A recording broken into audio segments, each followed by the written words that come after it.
Europe 1, bonjour la France, Daphné Burki. Il est 10h31, bonjour la France, nous sommes là pour vous tous les matins avec Ariel Wiesman, Bertrand Chameroy, Elisabeth Assayag, Dr Gérald Kierzek et vous, Mathilde Terrier, notre petit reporter.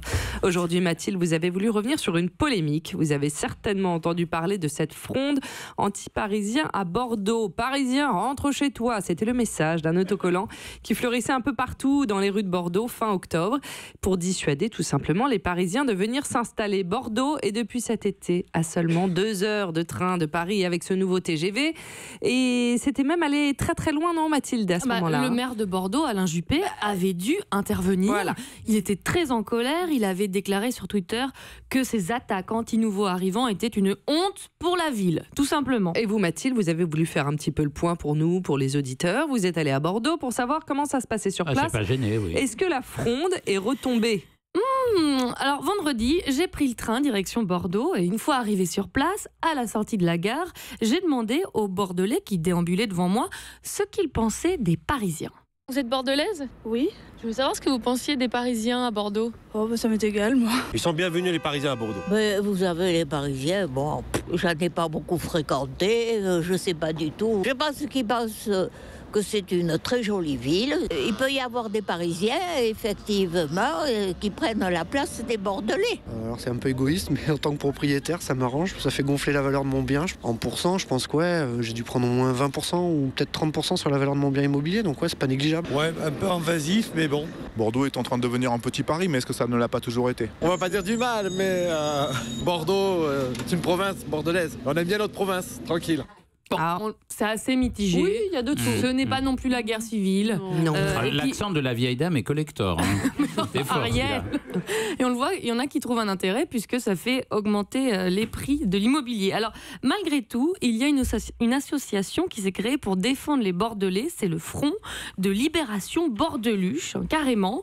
C'est une page Facebook sur laquelle ils postent régulièrement des messages pro-bordelais et anti-parisiens. Bon, sur le ton de l'humour, hein, c'est bon enfant. J'espère. Parce que Non, j'ai rencontré l'un des fondateurs. mais où est l'humour? Il faut qu'on arrive à le vous allez repérer. voir. J'ai rencontré l'un des fondateurs de ce Front de Libération. Il s'appelle Vincent, il a 30 ans et il l'a créé avec un ami avant les événements, si on peut dire, puisque cette page a bientôt 1 an. Alors je lui ai demandé quel avait été le déclic. La petite goutte d'eau qui avait fait déborder le vase, c'était la carte de vœux 2017 de la mairie de Bordeaux. Donc c'était un montage en fait. Il y avait la tour Eiffel qui se reflétait dans le miroir d'eau et dans la Garonne avec un TGV qui passait sur les quais avec marqué 2017 année capitale. Donc là on s'est dit c'est quand même chaud de faire une carte de vœux qui soit même pas finalement aux couleurs de la ville et qui se définit uniquement par un projet d'infrastructure pour se rapprocher de la capitale. C'était vraiment symbolique. On a des phénomènes naturels. Les gens viennent venir s'installer ici. Il n'y a rien ni personne ne les empêchera. C'est comme ça. Mais la mairie et la métropole se complaisent un petit peu dans ce phénomène et cherche à faire venir du monde alors que finalement on le voit, ça ne marche pas. Et cette politique là elle est excluante, c'est-à-dire que les gens qui n'ont pas les moyens de rester s'en vont. Ils s'en vont où? À 20, 30, 40, 50 km d'ici.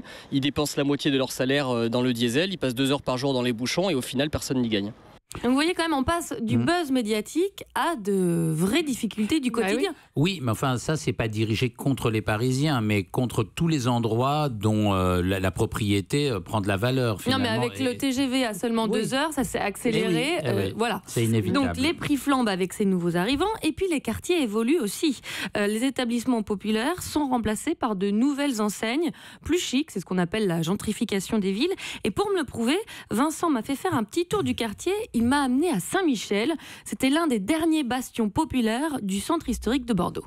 Mais Saint-Michel, c'est un des quartiers populaires de Bordeaux à la base. Il est très emblématique du phénomène que connaît la ville aujourd'hui, puisqu'il y a 10 ans, on était dans un des secteurs les moins chers de la ville, tout simplement. Et aujourd'hui, ça s'est retourné, on est dans un des secteurs les plus chers de la ville. Et il n'empêche que se loger ici, c'est maintenant devenu un privilège pour riches complètement. Là, c'est quoi comme boutique? Une boutique de créateurs. Alors j'avoue ne jamais être rentré dedans, mais c'est assez symptomatique du renouveau et de la gentrification du quartier. Il y a le fameux magasin Yvonne qui a défrayé la chronique pour s'être fait attaquer par des milices d'extrême gauche, pour reprendre les mots du maire. C'était un symbole un peu de la gentrification jugée violente par les détracteurs. Donc voilà, il s'est fait caillasser sa vitrine à plusieurs reprises. Alors j'ai essayé d'aller interviewer ce magasin. Ils n'ont pas voulu me répondre puisqu'à chaque fois qu'ils prennent la parole, après ils se font taguer. Là on est d'accord qu'on n'est plus dans l'humour là. Non, c'est une réalité. Alors en se baladant, j'ai découvert aussi Didier et Gilberte. Ça fait 6 ans qu'ils tiennent le café Le Furtado. Et j'ai demandé à Didier s'il avait remarqué une évolution dans sa clientèle. La clientèle change, oui, effectivement.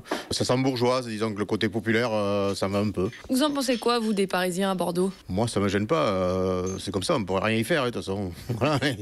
Donc, je n'ai aucun pouvoir là-dessus. S'ils viennent, ils viennent. Après, ce qui est embêtant, c'est qu'il faut monter quelque part le prix du mètre carré de logement. Donc, après, les gens de base ont du mal à rester ici. Il faut partir un peu plus loin de Bordeaux pour pouvoir se loger. Ou voilà, c'est ça l'inconvénient principal. Nous, ici, c'est un quartier populaire. C'est un bar de quartier populaire.